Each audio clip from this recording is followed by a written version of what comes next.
Assalamualaikum warahmatullahi wabarakatuh. Bertemu lagi dengan saya, RSD Channel. Kita akan belajar tentang risk management, manajemen risiko, MANRIS, dengan topik mengidentifikasi aset dan aktivitas yang akan dilindungi. Nah, untuk part yang ke-7.3. Di part 7.3 ini kita akan memfokuskan bagaimana kita mempelajari subtopiknya, yaitu mengidentifikasi fasilitas dan perlengkapan yang dibutuhkan. Yang kedua, perencanaan analisis dampak bisnis. Kemudian ketiga, rencanaan kontinuitas bisnis. Yang keempat, perencanaan asuransi kewajiban bisnis. Oke, selamat belajar. Mari kita akan pelajari masing-masing dari subtopik berikut ini.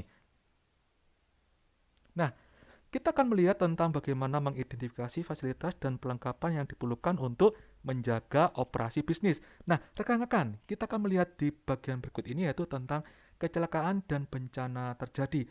Maksudnya apa? Beberapa dapat menjadi bencana yang sangat besar, rekan-rekan, sehingga bisnis itu dapat berhenti berfungsi.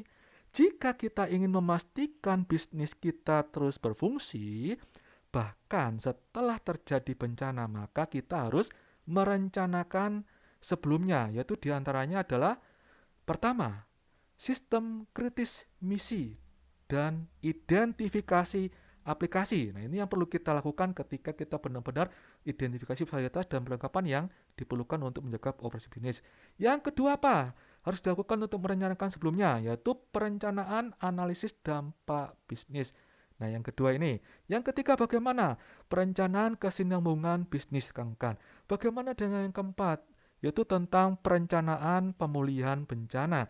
Bagaimana yang kelima? Bagaimana tentang perencanaan asuransi kewajiban bisnis. Bagaimana yang keenam? Perencanaan asuransi penggantian aset.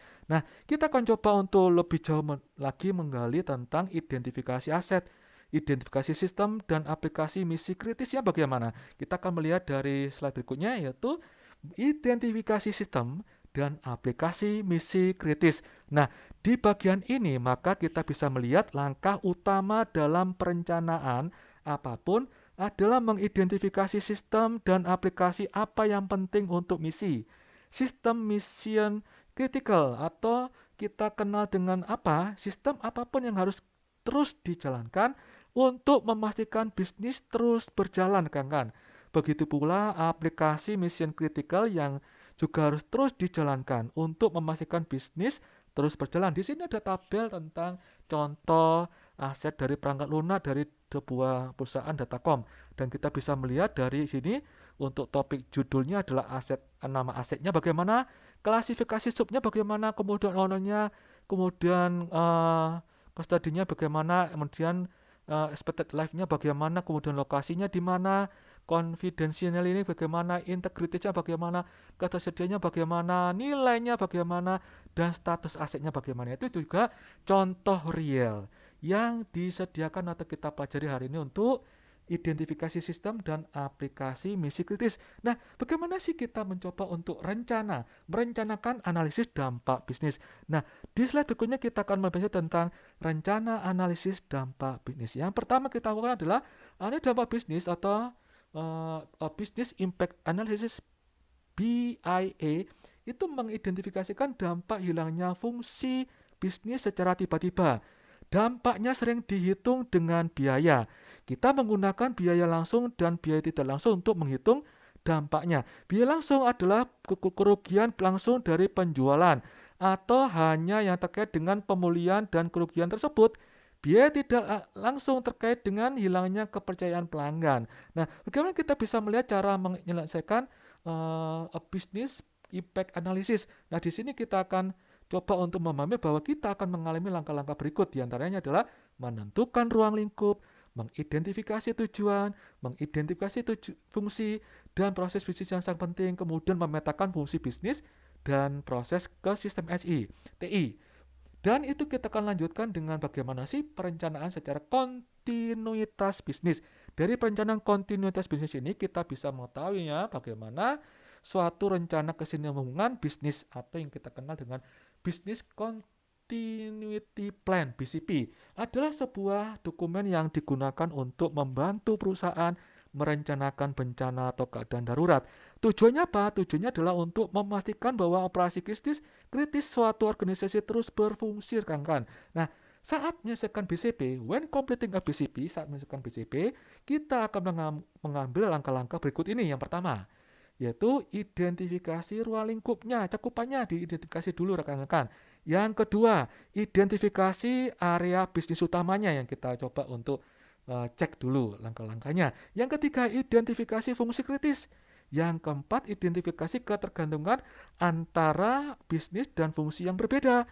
Yang kelima, tentukan waktu henti yang dapat diterima. Nah, ini sebenarnya bisa dikatakan bentuk yang keenam atau membuat rencana untuk mempertahankan operasi. Nah, kita akan coba untuk belajar tentang perencanaan kontinuitas bisnis ini lebih dalam lagi, kan. Nah, untuk perencanaan kontinuitas bisnis yang lebih dalam lagi, kita bisa melihat fase-fase yang ada di BCP. BCP itu apa? Nah, BCP ini kita coba ulang. Nah, di situ adalah uh, suatu usaha yang kita kenal dengan Business Continuity Plan. Nah, di Business Continuity Plan ini atau perencanaan kontinuitas bisnis ini atau BCP itu langkah-langkahnya, fasenya itu ada apa saja? Satu, fase notifikasi atau aktivasi. Nah, kemudian fase pemulihan. Yang ketiga, fase rekonstitusi. Nah, yang pertama, fase notifikasi atau aktivasi yang kita bisa melihat di sini adalah ada tim penilai diaktifkan untuk merespon keadaan darurat. Kita dapat mengaktifkan tim ini sebelum keadaan darurat dalam beberapa situasi. Nah, itu yang dimaksud dengan fase notifikasi dan aktivasi. Nah, bagaimana yang kedua? Fase pemulihan. Dari fase pemulihan ini kita bisa melihat selama fase ini kita menilai kerusakan. Jika ada kerugian, maka kita dapat segera mengambil langkah untuk memulihkan sistem.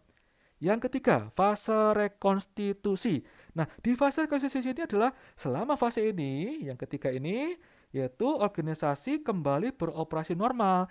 Jika ada sistem mission critical yang tetap beroperasi, maka menggunakan operasi pemulihan tentu saja, kemudian sistem tersebut dapat dinormalisasi. Nah, dari perencanaan continuous ini kita bisa mengetahuinya tentang fase-fase kontinuitas bisnis. Nah, kita akan coba untuk membahas tentang perencanaan pemulihan bencana.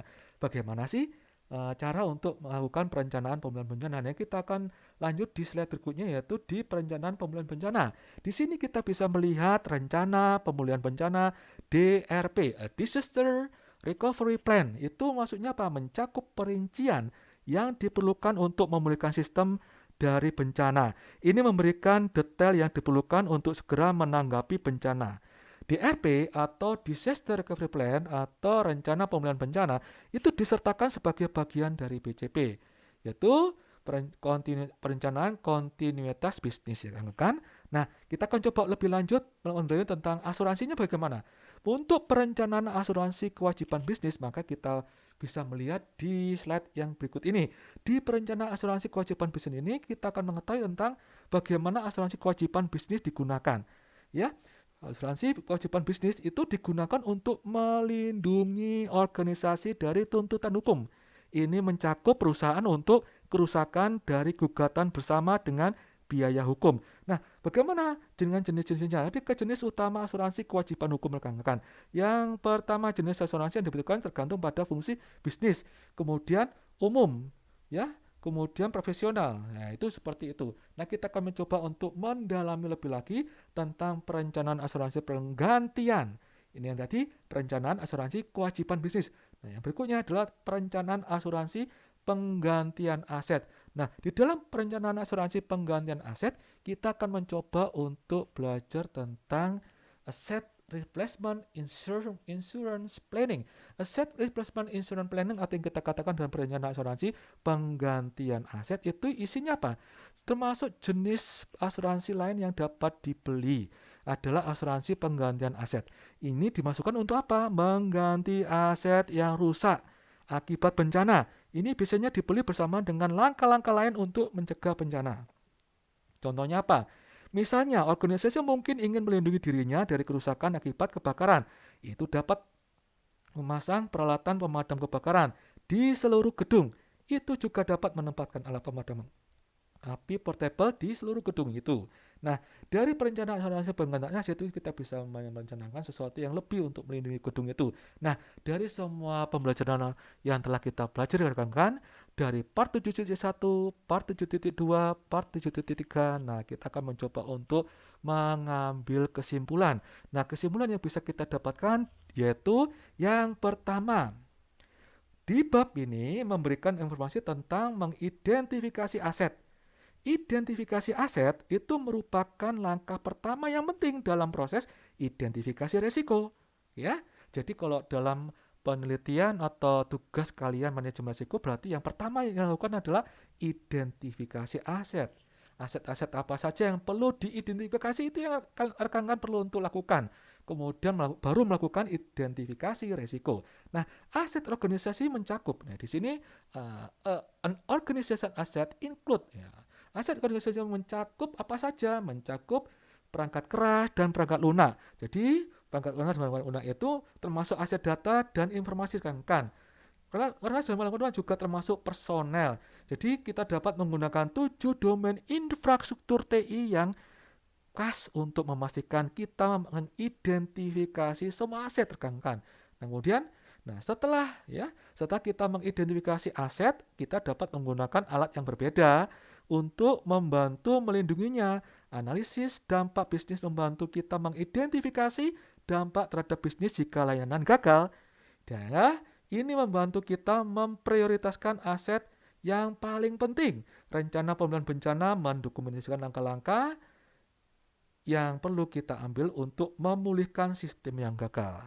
Inilah kesimpulan dari keseluruhan pembelajaran kita di part 7.1, part 7.2, part 7.3 yang dirangkum menjadi pembelajaran kita di manajemen risiko pertemuan ke-7. Nah, oke, kita sudah selesai semuanya dalam pertemuan hari ini. Kita akan mencoba untuk melanjutkan pembelajaran manajemen risiko, risk management untuk pertemuan berikutnya.